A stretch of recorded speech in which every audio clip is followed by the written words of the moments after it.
வணக்கம் எல்லாருக்கும். இது Royal Caribbean Anthem of Seas episode 5. போன பதிவுல நியூசிலாண்டோட வடக்கு தீவுக்கும் தெற்கு தீவுக்கும் நடுவுல இருக்க கூக் ஸ்ட்ரெயிட்ட கடக்கிறத பார்த்தோம். அங்க இருந்து கப்பலோட அடுத்த ஸ்டாப்பான நேப்பியருக்கு போறத பத்தி தான் இந்த பதிவுல பார்க்க போறோம். கூக் ஸ்ட்ரெயிட்ல தொடங்கின பொங்கு அலைகள் நிக்கவே இல்ல, தொடர்ந்து பெரிய பெரிய அலைகளா தான் வந்துகிட்டே இருந்தது. பொதுவா கடலை பார்க்கும்போது பெரிய பெரிய அலைகளோட ததும்பிட்டு இருக்கிறத பார்க்க முடியும். ஆனா இந்த இடத்துல கடல் ஒரு ஆற போல நீரோட்டத்தோட காணப்பட்டுச்சு.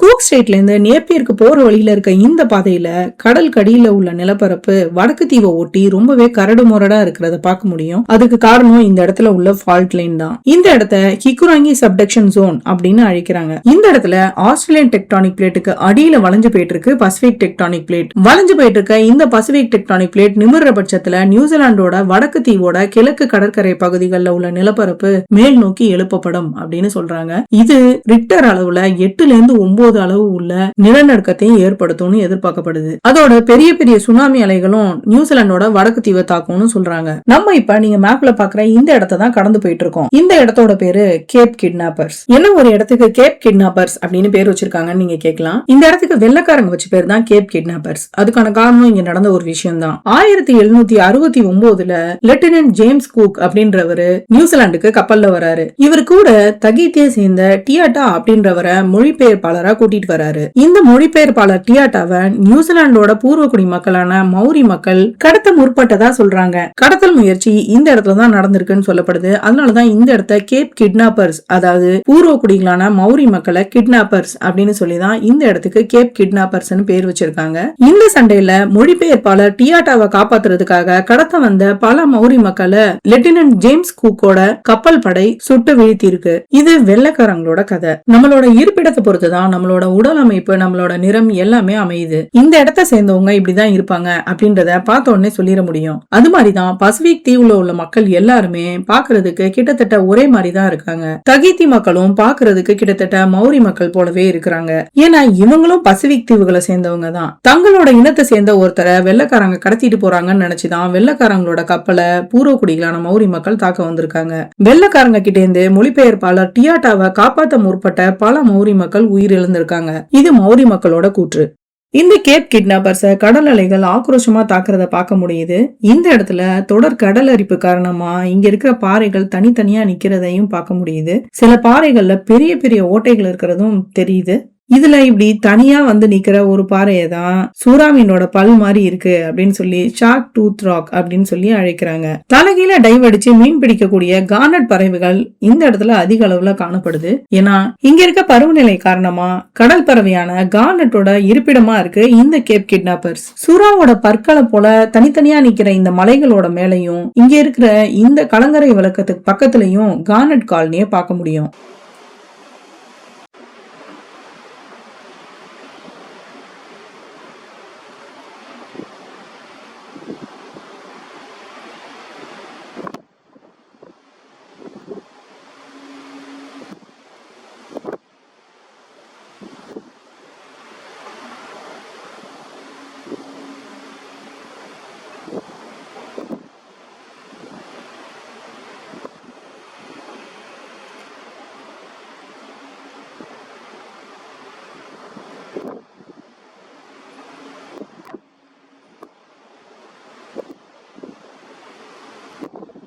இங்க இருக்கிற கடல் பகுதிகளில் அதிகமான நீரோட்டத்தை பார்க்க முடியும்னு சொல்றாங்க. அதுக்கு காரணம் இந்த நேப்பியருக்கு பக்கத்துல இருக்க ஹாக்ஸ் பே. இந்த இடத்துல எக்கச்சக்கமான நதிகள் வந்து சங்கமிக்குது. அதனால இந்த ஹாக்ஸ் பேயோட பீச்ல வந்து ஒரு சில பகுதிகளில் மட்டுமே குளிக்கிறதுக்கு அனுமதி. ஏன்னா சில இடங்கள் எப்படி இருக்குன்னா ஒரு 2 அடி 3 அடி உள்ள போன உடனேயே பயங்கர ஆழமா கீழே இறங்குது கடல் அப்படின்னு சொல்றாங்க. மலைகள்ல இருந்து வரக்கூடிய நதிகள் உருவாக்குற பள்ளத்தாக்கு மாதிரி அந்த இடத்துல பெரிய பெரிய பள்ளத்தாக்குகள் இருக்குன்னு சொல்லப்படுது. சில நேரத்துல அருவிகளுக்கு அடியில தனியா ஒரு நீரோட்டம் இருக்கும்னு சொல்றாங்க. அந்த மாதிரி இருக்கிற இடத்துல அருவிகள்ல குளிக்கும் போது மேல திரும்பி வர முடியாம போகிறதுக்கு பல வாய்ப்புகள் இருக்கு. அதே போல இந்த இடத்துல உள்ள கடல் அடியில பெரிய பெரிய நீரோட்டங்களை கொண்டதா இருக்குன்னு சொல்றாங்க. அதனால இந்த இடத்துல குளிக்கிறதுக்கு பல இடங்கள்ல தடை இருக்கு.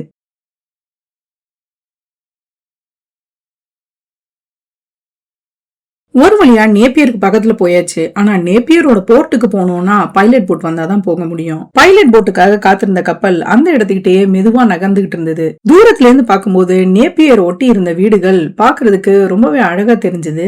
இந்த நேப்பியர்ல உள்ள முக்கியமான சுற்றுலா அம்சங்கள்னு பாத்தீங்கன்னா இங்க உள்ள Cape Kidnappers gannet colony, Te Mata peak அப்படின்னு சொல்லப்படுற ஒரு மலைத்தொடர், அப்புறம் இங்க உள்ள புராதனமான பழைய கட்டிடங்கள். கிட்டத்தட்ட 1300 அடி உயரம் கொண்ட இந்த டீமட்டா பீக் தான் நேப்பியர்ல உள்ள மிகப்பெரிய மலைத்தொடரா அறியப்படுது. இந்த மலையும் தொடர்ந்து வளர்ந்துகிட்டே தான் இருக்கு. இங்க ஏற்படுற நிலநடுக்கத்தால பல மில்லியன் வருஷங்களுக்கு முன்னாடி கடலுக்கடியில மூழ்கி இருந்த இந்த இடம் மெல்ல மெல்ல தொடர் நிலநடுக்கம் காரணமா கொஞ்சம் கொஞ்சமா மேல வந்ததா சொல்றாங்க.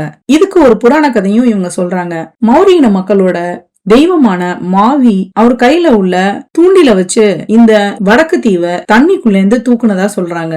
அந்த தூண்டில் மாட்டின இடம் தான் ஹாக்ஸ் பே அப்படின்னு அழைக்கப்படுற அந்த வளைவு. அவரோட தூண்டில் வளைவா இருக்கிறதுனால இந்த ஹாக்ஸ் பேல மாட்டி தான் இந்த வடக்கு தீவை மொத்தமா கடல் கடியில இருந்து அவர் தூக்குனதா சொல்றாங்க பூர்வக்குடி மக்கள். நீங்க பாத்துட்டு இருக்க டீமட்டா பீக் மலைத்தொடரோட இந்த பகுதியை பாருங்க. அங்கங்க சறுக்கு மரத்தை செதுக்குன மாதிரி இருக்கு. இதுவும் தொடர் நிலநடுக்கத்தால உருவானது. இந்த மலைய ஸ்லீப்பிங் ஜெயண்ட் அப்படின்னு அழைக்கிறாங்க. அதுக்கான காரணம் இந்த மலையை தூரத்துல இருந்து பார்க்கும்போது இதோட ஒரு பகுதி ஒரு பெரிய ஜெயண்ட் வந்து படுத்திருக்கிற மாதிரி உருவம் கொண்டதா இருக்கு அப்படின்றதுனாலதான். நீங்க பாத்துட்டு இருக்க இந்த மலைத்தொடர ஊரோட அந்த பக்கத்துல இருந்து பாத்தீங்கன்னா இந்த மலையோட உச்சியில ஒரு ஆள் படுத்திருக்க மாதிரி இருக்கும் அப்படின்னு சொல்றாங்க. அதனாலதான் இந்த மலைக்கு ஸ்லீப்பிங் ஜெயண்ட் அப்படின்னு பேர் வச்சிருக்காங்க.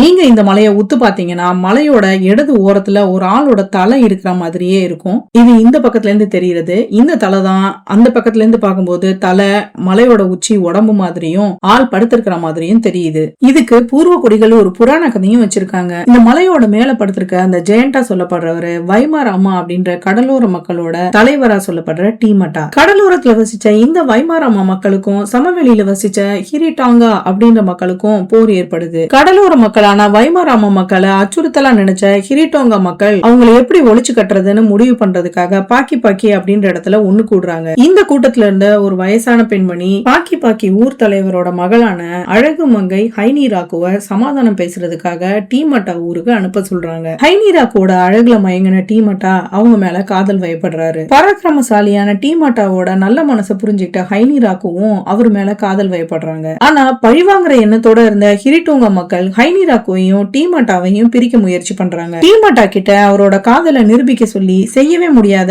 பல கடினமான வேலைகளை அவர்கிட்ட கொடுக்கறாங்க. அத்தனை சவால்களையும் முறியடிச்ச டீமட்டா கிட்ட கடைசியா அவங்க கொடுத்தது கடலோரத்துல இருந்து சமவெளிக்கு ஒரு பாதையை உருவாக்கணும், அதுவும் நிலத்தை கடிச்சு உருவாக்கணும். இந்த சவாலை ஏத்துக்கிட்ட டீமட்டா மலையை கடிக்க மலை அவரோட தொண்டையில சிக்கி அங்கேயே இறந்து போறாரு. சறுக்குகள் மாதிரி இருக்கிற இந்த மலையோட பகுதி தான் அவர் கடிச்ச தடங்களா சொல்லப்படுது. டீமட்டா இறந்து போனதை தாங்க முடியாத ஹைனீராக்கோ மேகங்கள் ஒண்ணு சேர்த்து அவரோட உடலை மூடிட்டு அந்த மலை மேல இருந்து கீழே குதிச்சு அவங்களோட உயிரை மாச்சிக்கிட்டதா சொல்லப்படுது. இன்னைக்கும் இந்த டீமட்டா மலைத்தொடருக்கு பக்கத்துல ஒரு செங்குத்தான பள்ளத்தாக்கு இருக்கதா சொல்லப்படுது. அது ஹைனீராக்கோ மலை மேல இருந்து குதிச்சதுனால உருவானதா சொல்றாங்க. இன்னைக்கும் சூரியன் மறையும் போது டீமட்டாவோட உடல மேக கூட்டங்கள் வந்து மறைக்கிறதா சொல்றாங்க.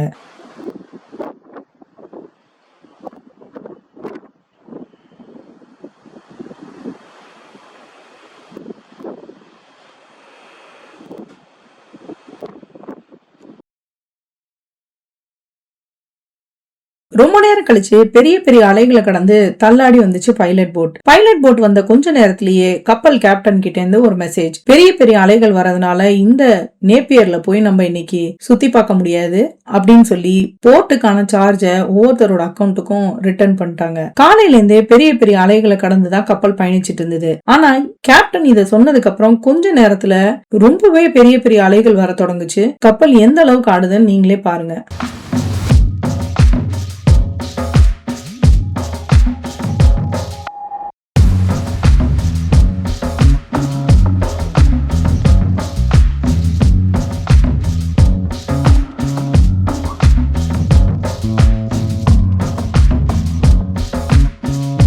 பெரிய பெரிய அலைகள்ல மாட்டின மீனை பிடிக்க முயற்சி பண்ணிட்டு இருந்தது அங்க இருந்த கானட் பறவைகள்.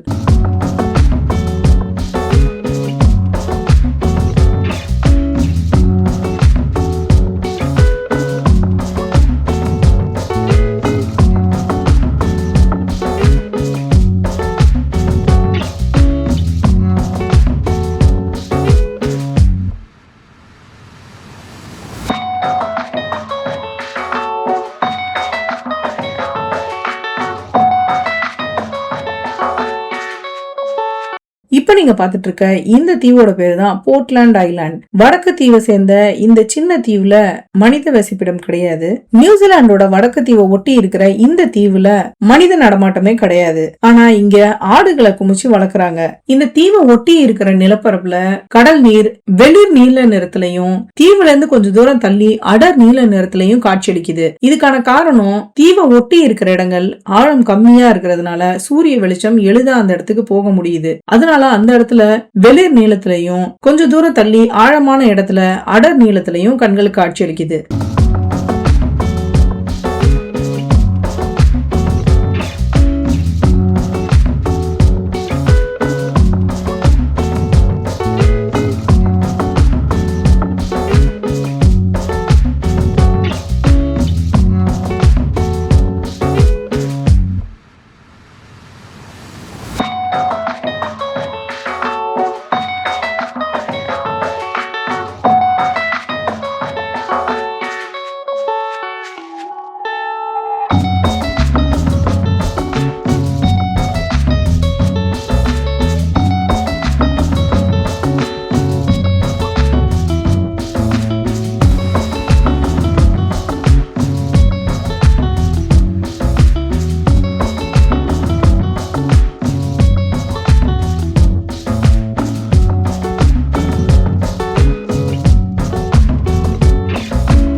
பெரிய பெரிய அலைகள் போயிட்டு இருந்த அந்த நேரத்துல அதிக அளவு காற்று வீச தொடங்க அலைகள் இன்னும் பெருசாதான் ஆச்சு.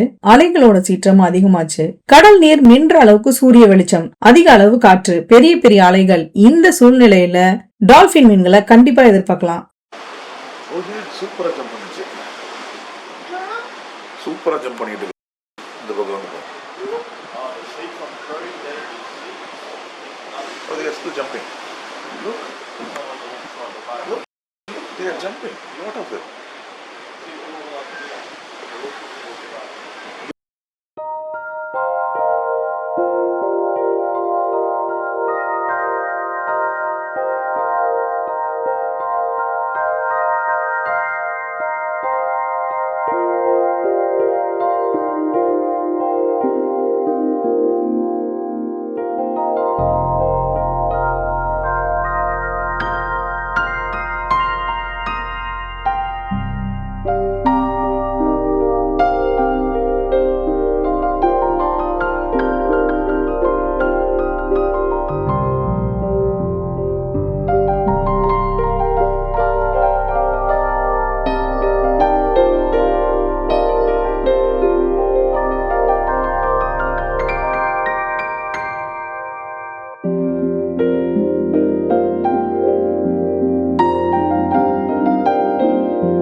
அடுத்த தொகுப்போட உங்களை வந்து சந்திக்கிறேன். அது வரைக்கும் இணைப்பில் இருங்கள். நன்றி.